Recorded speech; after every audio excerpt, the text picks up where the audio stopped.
Verano de Midwest, Texas, Estados Unidos. Tras la campaña victoriosa de los aliados en el norte de África, miles de soldados del eje fueron capturados y enviados a campos de prisioneros repartidos por el territorio estadounidense. La Operación Torch había resultado en la rendición de divisiones enteras italianas y alemanas, creando un desafío logístico sin precedentes para las autoridades militares de Estados Unidos. El barco se sacudía violentamente mientras Giuseppe se aferraba a las barandillas de hierro. 300 hombres amontonados en la bodega fétida susurraban sobre el destino que los aguardaba. Prisioneros italianos esperan venganza estadounidense. Así imaginaban los titulares de los periódicos enemigos celebrando su desgracia. Durante 7 días de travesía, las historias se multiplicaban como plagas. Trabajos forzados hasta la muerte, golpizas diarias, comida podrida arrojada como si fuera pienso para animales. Marco, el sargento de Palermo, juraba haber oído que los estadounidenses torturaban prisioneros para extraer información militar. Cuando el silbato del barco anunció la llegada al puerto de Galveston, un silencio denso se apoderó del grupo. Texas los esperaba con su calor sofocante y la promesa de un infierno bajo el mando de enemigos sedientos de venganza. Las cadenas tintineaban en las muñecas mientras los 300 prisioneros bajaban por la pasarela de madera que crujía bajo el peso de sus pies descalzos. El sol de Texas cortaba la piel como una navaja, y el olor acre del puerto se mezclaba con el sudor rancio de hombres que no veían un baño desde hacía semanas. Giuseppe pisó suelo estadounidense esperando sentir que la tierra enemiga temblaba bajo sus botas gastadas, pero encontró solo polvo caliente pegándose a sus tobillos lastimados por los grilletes. Los guardias estadounidenses gritaban órdenes en un inglés que ninguno comprendía del todo, pero los gestos eran universales. Manos arriba, filas organizadas, silencio absoluto. Marco observaba cada movimiento de los soldados, buscando señales de la crueldad anunciada durante el viaje. En lugar de porras y látigos, solo vio rifles en la espalda y rostros sudorosos bajo la misma opresión climática que atormentaba a los prisioneros. Los uniformes estadounidenses estaban empapados de transpiración, revelando que incluso los vencedores sufrían bajo aquel sol implacable. El convoy de camiones militares esperaba en fila india, con lonas verdosas ondeando al viento caliente. Cuando los motores rugieron cobrando vida, Giuseppe sintió la vibración del metal contra sus costillas delgadas. Apretados como ganado, los hombres intercambiaban miradas de desesperación mientras el convoy avanzaba por caminos de tierra que levantaban nubes de polvo rojo. A través de las rendijas de la lona, paisajes áridos se sucedían monótonos. Cactus solitarios, cercas de alambre y ranchos ocasionales perdidos en un horizonte infinito. El viaje duró 3 horas bajo un calor abrasador que convertía el interior de los camiones en hornos ambulantes. Algunos hombres se desmayaban y eran sostenidos por sus compañeros, mientras la sed quemaba gargantas ya resecas por la sal marina de la travesía. El chirrido de los resortes de los vehículos se mezclaba con los gemidos apagados de soldados heridos que no recibían atención médica desde hacía días. Giuseppe cerró los ojos e intentó imaginar los campos verdes de Sicilia, pero la áspera realidad del cautiverio destruía cualquier intento de escape mental. Cuando los camiones finalmente se detuvieron y las lonas fueron abiertas con brusquedad, una ráfaga de aire caliente los golpeó como un puñetazo en el estómago. Frente a ellos se alzaba un enorme portón de madera y alambre de púas, con torres de vigilancia marcando las esquinas de un complejo que se extendía más allá de lo que sus ojos cansados podían alcanzar. Un cartel en inglés anunciaba algo que ninguno sabía descifrar, pero el símbolo del águila estadounidense no dejaba dudas de dónde habían llegado. «Que Dios nos proteja de lo que viene ahora», murmuró Marco, persignándose con manos temblorosas. El portón se abrió con un quejido metálico que resonó como un presagio a través del campo de prisioneros. Giuseppe esperaba ver celdas oscuras e instrumentos de tortura, pero sus ojos se toparon con barracones de madera organizados en hileras simétricas, semejantes a una ciudad militar improvisada. El suelo de tierra apisonada estaba barrido y libre de escombros, contrastando brutalmente con la imagen de caos e inmundicia que habían construido en sus mentes durante la interminable travesía marítima. Un oficial estadounidense de hombros anchos y uniforme impecable los esperaba en la entrada, flanqueado por guardias armados que mantenían una postura militar rígida. Cuando empezó a hablar en un inglés pausado y claro, un intérprete italiano tradujo sus palabras con acento del norte. Las reglas eran simples. El trato sería justo según la Convención de Ginebra, los intentos de fuga resultarían en confinamiento solitario. Giuseppe intercambió miradas incrédulas con Marco. ¿Dónde estaban las amenazas de tortura, los gritos de odio, la sed de venganza que había alimentado sus pesadillas durante semanas? El olor de comida caliente llegó hasta ellos llevado por la brisa tejana, un aroma imposible de carne asada y verduras cocidas que hizo que los estómagos vacíos rugieran al unísono. Siguiendo al oficial por un sendero de grava, El grupo pasó frente a prisioneros ya establecidos que los observaban a través de las cercas de los patios internos. Aquellos hombres parecían bien alimentados, vestían ropa limpia y algunos incluso mostraban sonrisas cautelosas. La visión desafiaba todo lo que creían saber sobre el destino de soldados capturados por el enemigo. Los barracones tenían ventanas con vidrios intactos y camas individuales con colchones que, aunque simples, parecían cómodos en comparación con el piso metálico del barco donde habían dormido una semana. Cada hombre recibió un uniforme limpio marcado con las letras PW, Prisoner of War, y productos básicos de higiene que no veían desde los últimos días en África. Giuseppe tocó el jabón con dedos temblorosos, como si fuera una reliquia preciosa. La textura lisa y perfumada contrastaba violentamente con la brutalidad que esperaba encontrar en aquel lugar perdido en el corazón de Texas. Cuando la campana del comedor sonó por primera vez, los 300 hombres marcharon en silencio, aún esperando que la trampa se revelara. Platos de metal brillaban sobre mesas de madera sólida, mientras el vapor se elevaba de grandes ollas atendidas por cocineros estadounidenses que trabajaban con eficiencia militar. Giuseppe sostuvo su bandeja con manos que ya no temblaban de miedo, sino de una confusión profunda que amenazaba con destruir todas sus certezas sobre la guerra, los enemigos y el significado de estar vivo cuando se esperaba estar muerto. «Esto no puede ser real», susurró a Marco, pero el aroma de carne fresca y pan caliente hacía imposible negar la evidencia de sus propios sentidos. La primera comida en el campo de prisioneros fue consumida en silencio absoluto, cada hombre masticando lentamente como si los alimentos pudieran estar envenenados. Giuseppe sintió el sabor de la carne de cerdo disolviéndose en su lengua, un lujo que no experimentaba desde hacía meses. Mientras observaba a los guardias estadounidenses patrullar con rifles descargados, un detalle que Marco notó con el ojo experto de sargento. La comida era abundante y nutritiva, servida en porciones generosas que contrastaban brutalmente con las raciones escasas de los últimos tiempos en el frente africano. Durante los primeros días, los prisioneros se movían como fantasmas desconfiados, esperando que la máscara de civilidad estadounidense se deshiciera revelando el verdadero rostro de la venganza. Pero las mañanas llegaban con sirenas suaves llamando al trabajo en los campos de algodón, donde recibían un pago simbólico en moneda del campo para comprar cigarros y dulces en la tienda del economato. Giuseppe descubrió que sus manos, acostumbradas a empuñar rifles, se adaptaban sorprendentemente bien al ritmo de la cosecha bajo el sol abrasador que recordaba los veranos sicilianos de su infancia. La rutina se estableció con precisión militar. Trabajo por la mañana, comidas puntuales, tiempo libre por la tarde para escribir cartas que eran censuradas pero efectivamente enviadas a casa.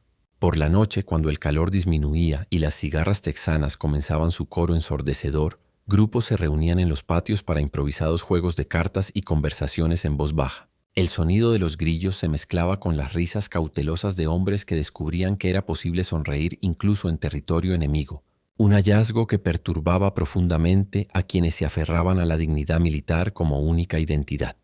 Marco organizó un grupo de resistencia silenciosa, hombres que se negaban a aceptar cualquier gentileza estadounidense como genuina.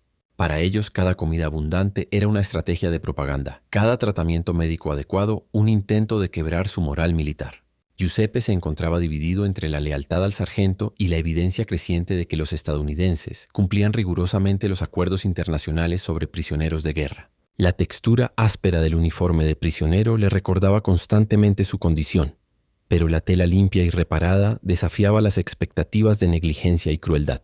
3 semanas después de la llegada, cuando Giuseppe finalmente se atrevió a sonreír durante un partido de fútbol improvisado, sintió que traicionaba no solo a sus compañeros desconfiados, sino también la memoria de los camaradas muertos en África.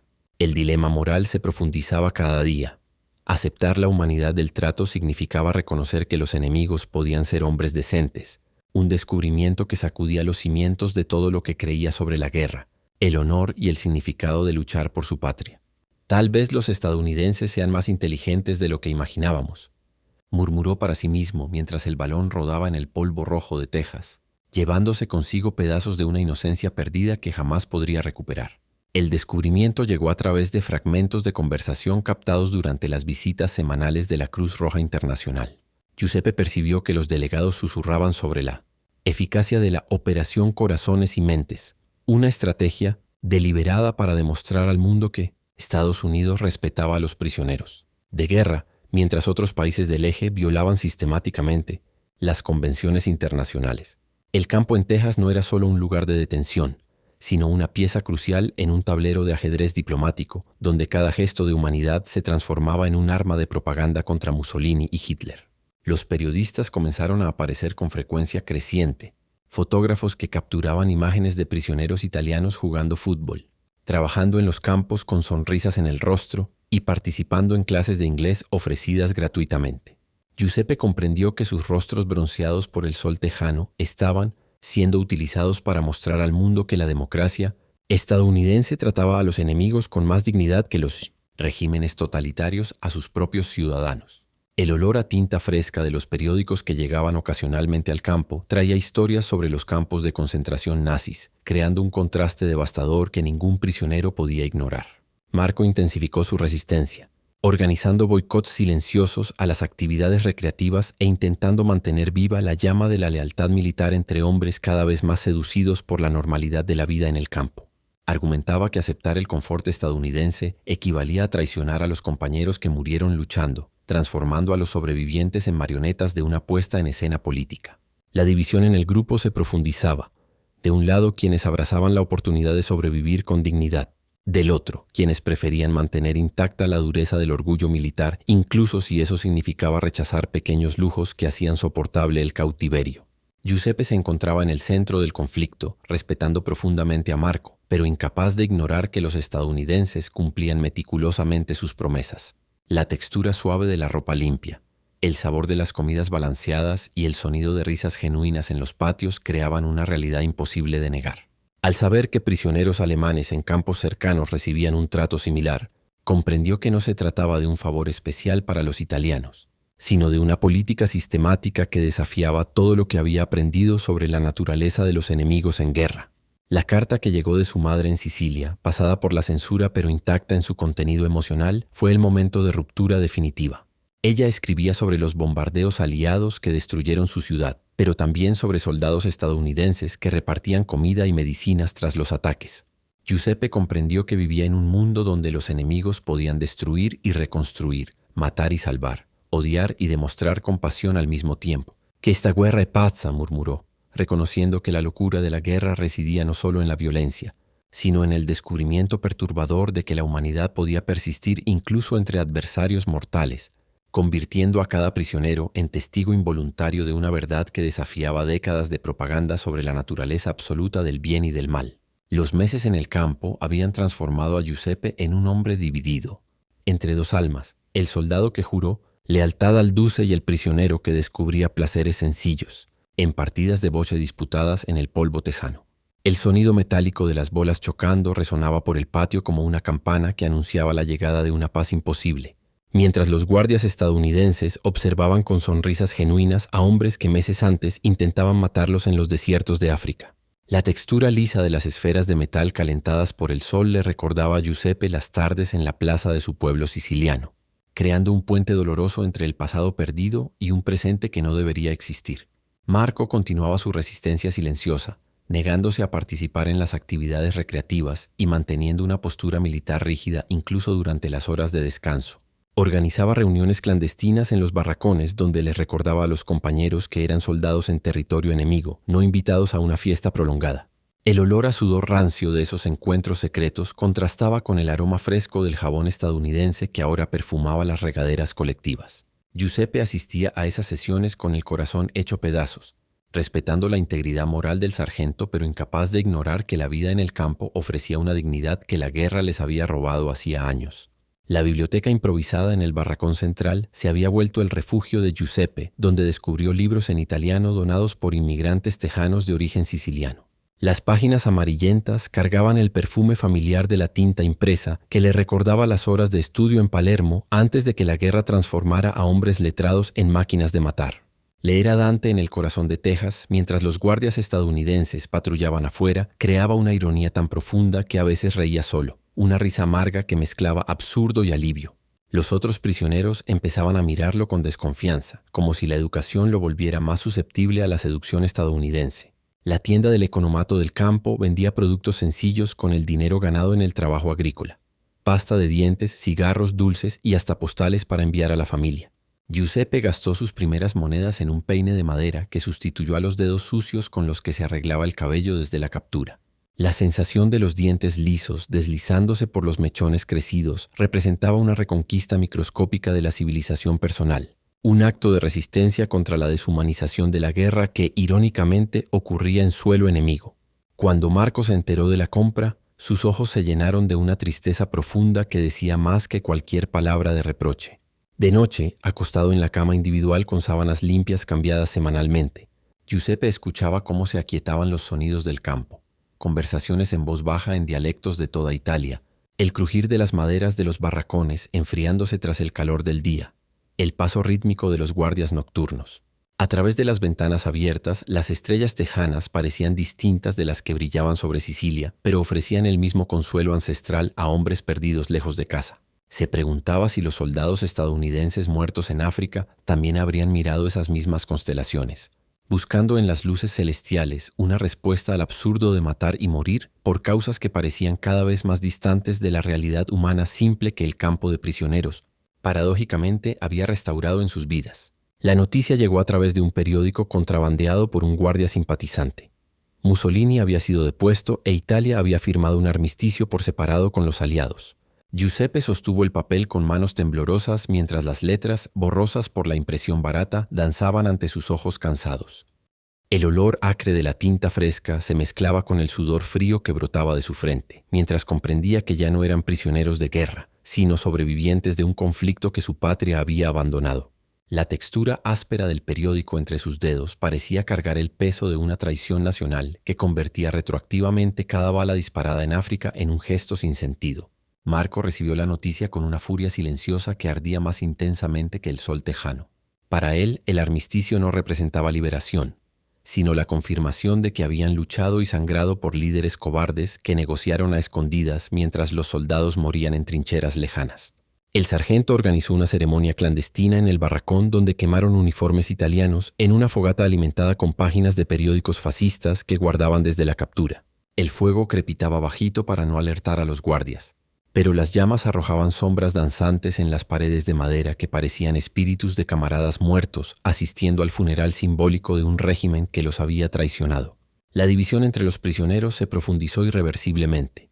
Algunos celebraron discretamente el fin de la guerra como una oportunidad de regresar a la vida civil. Otros se sintieron huérfanos ideológicos, abandonados por una patria que había desistido de la lucha. Giuseppe observaba a compañeros que habían compartido trincheras convertirse en extraños, separados por interpretaciones distintas del significado del honor militar. El sonido de las discusiones nocturnas en los barracones cambió de tono. Donde antes susurraban planes de resistencia, ahora debatían amargamente sobre lealtad, traición y el derecho moral de sobrevivir cuando la causa por la que lucharon se había desmoronado. Los guardias estadounidenses trataron el cambio político con profesionalismo calculado, ofreciendo a los italianos la opción de alistarse como soldados cobeligerantes contra Alemania o permanecer en el campo hasta el fin definitivo de las hostilidades. Giuseppe pasó noches en vela ponderando la decisión. Empuñar armas de nuevo significaría luchar contra antiguos aliados alemanes al lado de enemigos que se habían revelado más humanos que los propios compatriotas. La ironía era tan brutal que a veces reía solo en la oscuridad. Una risa que mezclaba histeria y desesperación ante el descubrimiento de que la guerra había destruido no solo cuerpos, sino también la noción misma de fidelidad e identidad nacional. Marco eligió permanecer prisionero, negándose a vestir cualquier uniforme que no fuera el italiano original, aunque eso significara prolongar indefinidamente su cautiverio. Giuseppe, tras semanas de angustia moral, decidió aceptar la oferta estadounidense, no por convicción ideológica, sino por la comprensión dolorosa de que la única lealtad auténtica que le quedaba era consigo mismo y con la simple voluntad de sobrevivir. En la mañana en que se despidió del sargento, ambos lloraron en silencio, reconociendo que la guerra los había convertido en hombres distintos de aquellos que embarcaron llenos de certezas patrióticas rumbo a África. «Perdóname, sargento», murmuró Giuseppe, pero Marco solo asintió con la cabeza, comprendiendo que perdón era una palabra que había perdido significado en un mundo donde la propia noción de lo correcto y lo incorrecto se disolvía como espejismos en el desierto tejano. 2 años después del armisticio, Giuseppe vestía uniforme estadounidense y patrullaba las mismas cercas que un día lo habían mantenido prisionero. La ironía de custodiar a alemanes capturados mientras hablaba italiano con acento tejano adquirido creaba una identidad fragmentada que ningún espejo podía reflejar por completo. El olor familiar del polvo rojo ahora cargaba memorias cambiantes, de miedo durante los primeros días de cautiverio, de alivio durante los meses de descubrimiento de la humanidad estadounidense, de culpa cuando eligió cambiar de bando en la guerra que había consumido su juventud. Marco permanecía en el campo, envejecido prematuramente por la negativa obstinada a aceptar cualquier concesión que considerara traición a los compañeros muertos. Giuseppe lo visitaba semanalmente, llevando cigarros y noticias de Sicilia que llegaban a través de cartas censuradas. El sargento había desarrollado una tos seca que resonaba por los barracones como la última protesta de un hombre que prefería consumirse antes que adaptarse. Durante esas visitas conversaban en dialecto siciliano mientras el sol tejano se ponía detrás de las torres de vigilancia. Dos sobrevivientes de una guerra que había terminado pero que seguía librándose en lo más hondo de sus almas desgarradas. Las cartas de la familia traían noticias de una Sicilia devastada que Giuseppe ya no reconocía. Ciudades bombardeadas por los mismos aliados estadounidenses a quienes ahora llamaba compañeros. Parientes muertos en ataques aéreos ejecutados quizá por las mismas escuadrillas que sobrevolaban el campo tejano durante ejercicios de entrenamiento. La textura de las fotografías enviadas por la madre revelaba ruinas donde antes se alzaban iglesias y plazas de su infancia, creando un abismo temporal que hacía imposible cualquier regreso real a la vida anterior a la guerra. Giuseppe guardaba esas imágenes en el bolsillo de la camisa estadounidense, tocándolas discretamente durante las patrullas como talismanes de un pasado que se había vuelto más lejano que las estrellas texanas. La guerra en Europa terminó en mayo de 1945, pero Giuseppe eligió permanecer en Texas, trabajando como intérprete para nuevos contingentes de prisioneros alemanes que llegaban derrotados y sin esperanza. Observar el miedo en los ojos de esos hombres era como ver un reflejo distorsionado de sí mismo 2 años antes. Una experiencia que lo obligaba a confrontar la transformación radical de su propia identidad. Hablaba con los nuevos prisioneros en un inglés pausado, explicando las reglas del campo con la autoridad de quien había recorrido todo el trayecto posible entre captura y colaboración. Algunos italianos que aún quedaban en el campo lo miraban con una mezcla de envidia y desprecio, reconociendo en él el símbolo de una adaptación que consideraban moralmente inaceptable. Marco murió en la primavera de 1946. Víctima de la tuberculosis que se desarrolló en sus pulmones debilitados por la negativa sistemática a aceptar tratamiento médico estadounidense. Giuseppe sostuvo la mano del sargento durante las últimas horas, escuchando confesiones en susurros sobre sueños recurrentes con soldados alemanes muertos por sus tropas en África, fantasmas que visitaban sus noches exigiendo explicaciones sobre el significado de morir por una causa que la propia patria había abandonado.